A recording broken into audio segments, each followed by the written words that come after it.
ఇవాళ మనం మన అమ్మాజీ కిచెన్లో గుత్తి వంకాయ ఫ్రై ఎలా చేయాలో నేర్చుకుందాము. గుత్తి వంకాయలు ఇలా డ్రైగా మసాలా స్టఫింగ్ పెట్టి చేసుకోవచ్చు, లేకపోతే వెట్గా కూరలాగా కూడా వండుకోవచ్చు. ఇంకో వీడియోలో మనం గుత్తి వంకాయ కూర చూద్దాము. ఇవాళ గుత్తి వంకాయ ఫ్రై చూద్దాము.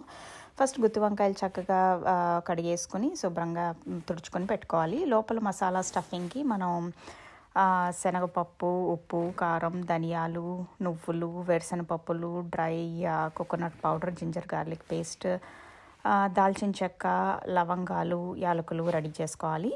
ఇవన్నీ ఎంతెంత కావాలో నేను కింద డిస్క్రిప్షన్లో మెన్షన్ చేశాను, అందులో చూడొచ్చు మీరు.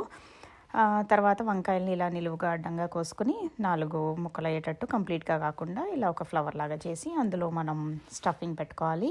ఈ స్టఫింగ్ మనం మిక్సీలో వేసుకొని పౌడర్ చేసుకునేటప్పుడు మరీ డ్రైగా కాదు, మరీ వెట్గా కాదు, కొంచెం ఇలా ముద్దగా, అంటే మనం లోపల పెడితే ఉండేటట్టు చూసుకోవాలి. ఒకవేళ మీకు మరీ డ్రైగా వస్తే అందులో కొంచెం వాటర్ పోసుకోవచ్చు, లేకపోతే కొంచెం ఆయిల్ అన్నా వేసుకొని కలుపుకొని ఇలా లోపల పెడితే ఉండేటట్టు, పడిపోకుండా ఆ కన్సిస్టెన్సీ ఉంచేటట్టు చేసుకోండి. అప్పుడు బాగుంటుంది. అంటే మన కారప్పొడి కన్సిస్టెన్సీ ఉంటుంది కదా కొంచెం అలా. చూసారా, స్టఫింగ్ పెట్టాక గుత్తి వంకాయలు ఇలా ఉంటాయి. తర్వాత మనం ప్యాన్లో కొంచెం ఆయిల్ వేసుకుని ఈ గుత్తి వంకాయలన్నీ ఆ ప్యాన్లో పెట్టుకుని చక్కగా ఫ్రై చేసుకోవాలి. సో ఎక్కువ ఆయిల్ కూడా అవసరం లేదు, వీడియోలో చూస్తున్నారు కదా అంత తక్కువ ఆయిల్లో కూడా అయిపోతుంది. ఇవి డీప్ ఫ్రై చేయాల్సిన అవసరం లేదు, ఇలా షాలో ఫ్రై చేసుకుంటే సరిపోతుంది. కానీ మెయిన్ ఏంటంటే ఇవి కొంచెం లో ఫ్లేమ్లో, మరీ లో కాదు, మీడియం కాదు, లోకి మీడియంకి మధ్యలో ఫ్లేమ్లో పెట్టి చక్కగా తిప్పుకుంటూ నెమ్మదిగా చేసుకుంటూ ఉండాలి. కొంచెం టైం పడుతుంది, లైక్ 10 to 15 minutes, కానీ పెట్టిన టైంకి మనకి మంచి టేస్టీగా గుత్తి వంకాయలు రెడీ అవుతాయి అన్నమాట.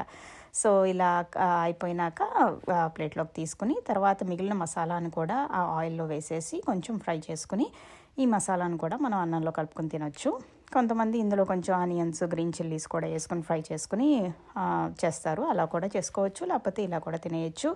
ఇవి మనం పప్పులో, పప్పు చారులో, రసంలో ఎందులో నంచుకున్నా బాగుంటాయి, లేకపోతే ఇలా డైరెక్ట్గా వైట్ రైస్లో తినేసినా చాలా బాగుంటుంది. కొంచెం కొత్తిమీర వేసుకొని గార్నిష్ చేసుకుందాం. సో చూసారు కదా, మీరు కూడా ఈ గుత్తి వంకాయ ఫ్రై ట్రై చేసి ఎలా ఉందో చెప్పండి. అండ్ రేపు మళ్ళీ ఇంకో వీడియోతో కలుద్దాం. బాయ్.